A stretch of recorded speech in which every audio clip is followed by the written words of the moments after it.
Hello दोस्तों, लंबे duration fasting से ज़्यादा इंपॉर्टेंट अक्सर ये माना जाता है कि फास्ट आप कौन से फूड प्रोडक्ट के साथ तोड़ रहे हैं। फास्ट को ब्रेक करते समय यदि आप चाय समोसा वगैरह ले रहे हो तो आपके फास्टिंग के बेनिफिट्स को नलीफाई कर सकता है और फायदे के बदले कई बार आपको नुकसान भी हो सकता है।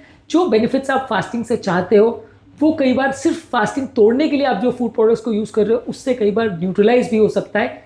इस एस्पेक्ट को समझना जरूरी है और कौन कौन से ऐसे बेस्ट फूड प्रोडक्ट्स हैं जिससे आपको आइडियली अपने फास्ट को तोड़ना चाहिए, आज उस बारे में बात करेंगे। आज का टॉपिक है फास्ट ब्रेक करते समय कौन कौन से फूड प्रोडक्ट सबसे अच्छे हैं। टॉपिक पर जाने से पहले जो लोग हमारे चैनल पर नए हैं उन्हें रिक्वेस्ट करूंगा कि चैनल को सब्सक्राइब करें। हमारे चैनल का पर्पज़ है हेल्थ एजुकेशन के द्वारा आपको हेल्दी बनाना, और यदि आपको इंटरमिटेंट फास्टिंग आप करते हैं या वजन को कम करना चाहते हैं आपके फ्रेंड्स या फैमिली मेंबर्स, तो उनके साथ इस वीडियो को जरूर शेयर करिए यदि आपको लगता है कि आपके लिए यूजफुल है ये टॉपिक के दौरान कुछ इंटरेस्टिंग साइंटिफिक फैक्ट्स, कुछ प्रैक्टिकल यूटिलिटी की बातें, कुछ साइंटिफिक स्टडीज़ के बारे में आपको बताऊंगा जो आपको ज्ञान भी देंगे और हैरान भी करेंगे। टॉपिक के दौरान कुछ हमारे फाइनल वर्डिक्ट और हमारा एक्सपीरियंस भी आपको बताऊंगा, हमारी ओपीडी की कुछ किस्से कहानियां भी आपको बताऊंगा, इसलिए बने रहिए हमारे साथ एंड तक। चलिए शुरू करते हैं हमारे साथ हेल्थ का सफर।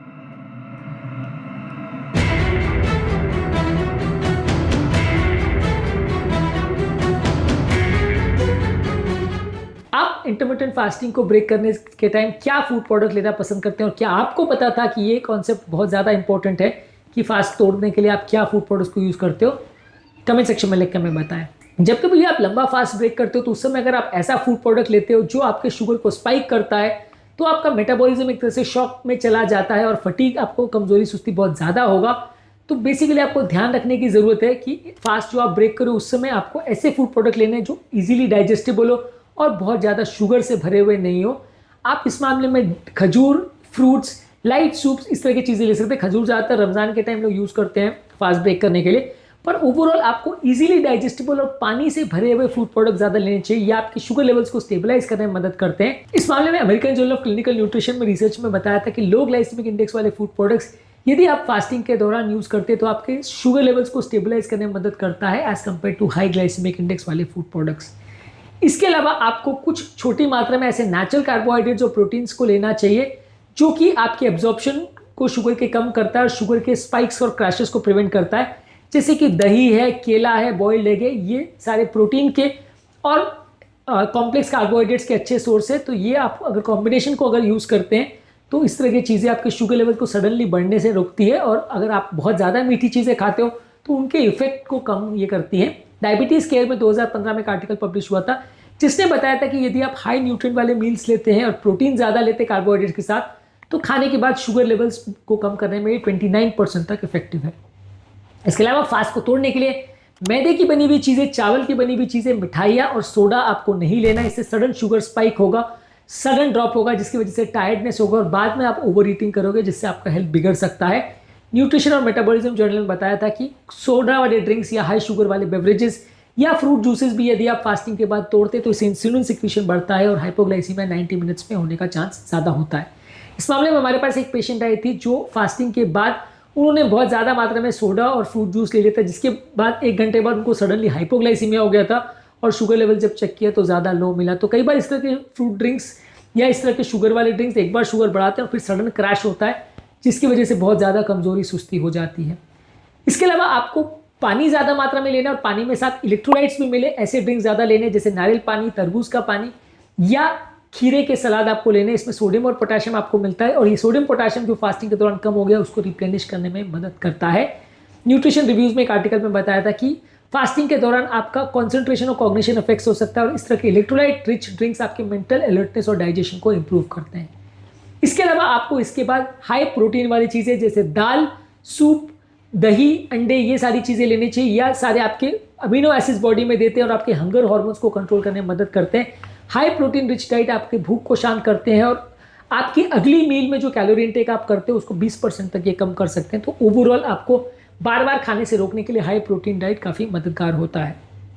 इसके अलावा कुछ हेल्दी फैट्स जैसे नट्स, ऑलिव ऑयल और एवोकाडो वगैरह का आप ले सकते हैं। इनको छोटी मात्रा में लेने से इनका डाइजेशन बहुत स्लो होता है, ज़्यादा देर तक आपको एनर्जी देते हैं और आपके रिबाउंड हंगर को ये प्रिवेंट करते हैं। इस मामले में ब्रिटिश जर्नल ऑफ न्यूट्रिशन में एक आर्टिकल में बताया था कि मोनोअनसैचुरेटेड फैट्स यदि आप फास्टिंग के बाद लेते हैं तो उल्टा आपके कोलेस्ट्रॉल के मेटाबॉलिज्म को और ट्राइग्लिसराइड लेवल को कम करने में मदद करते हैं। तो इनफैक्ट ऐसे फैटी फूड्स आप ले रहे हो तो आपका कोलेस्ट्रॉल बिगड़ेगा नहीं, उल्टा इस तरह की चीजों से फास्टिंग में आपको उल्टा फायदा ही मिलता है। इसके अलावा फास्टिंग को तोड़ने के बाद आपको चाय, कॉफी या कैफिनेटेड ड्रिंक ज्यादा मात्रा में नहीं लेना चाहिए, नहीं तो धड़कन बढ़ेगी, पेट खराब होगा और ये आपकी हृदय की गति को और एसिड रिफ्लेक्स को 20 से 25% तक बढ़ा सकता है।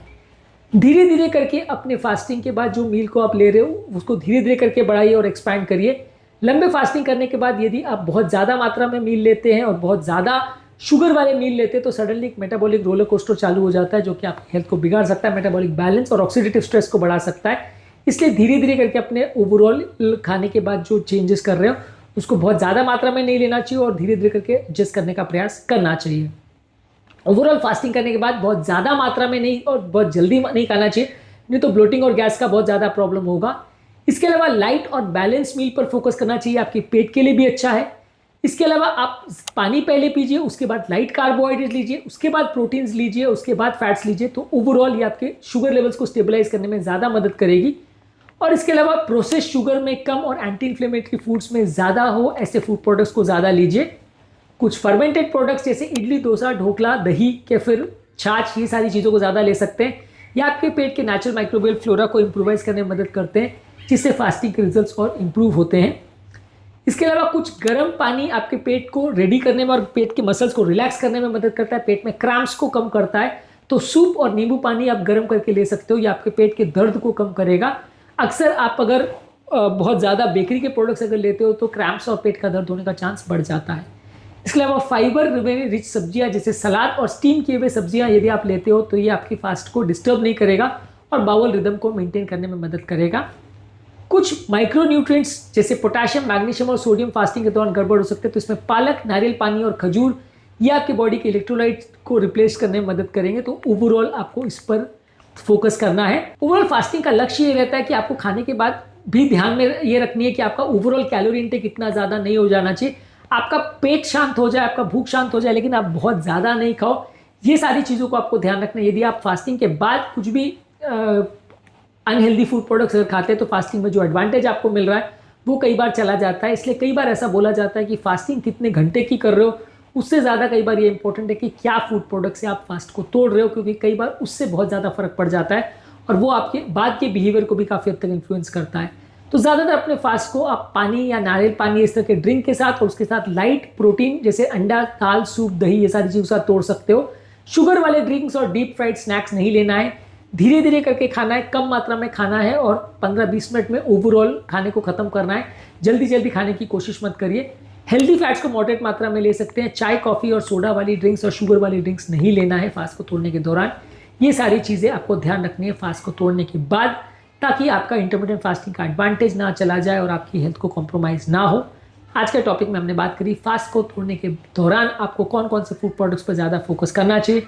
यदि आपके परिवार में कोई व्यक्ति फास्टिंग करता है, वजन कम करना चाहता है या रमज़ान करता है तो वैसे लोग को ये वीडियो जरूर फॉरवर्ड करिए, उनके लिए उपयोगी हो सकता है। टॉपिक एंड करने से पहले जो लोग हमारे चैनल पर नए हैं उन्हें रिक्वेस्ट करूँगा कि चैनल को सब्सक्राइब करें। आपके कमेंट्स हमें जानने में मदद करते हैं कि आपको हमारा कंटेंट कैसा लग रहा है, प्लस हमारे लिए मोटिवेशन और इंस्पिरेशन का भी काम करते हैं। इसलिए वीडियोस को देखते रहिए, शेयर करते रहिए और हेल्थ के सफर में हमारे साथ आगे बढ़ते रहिए।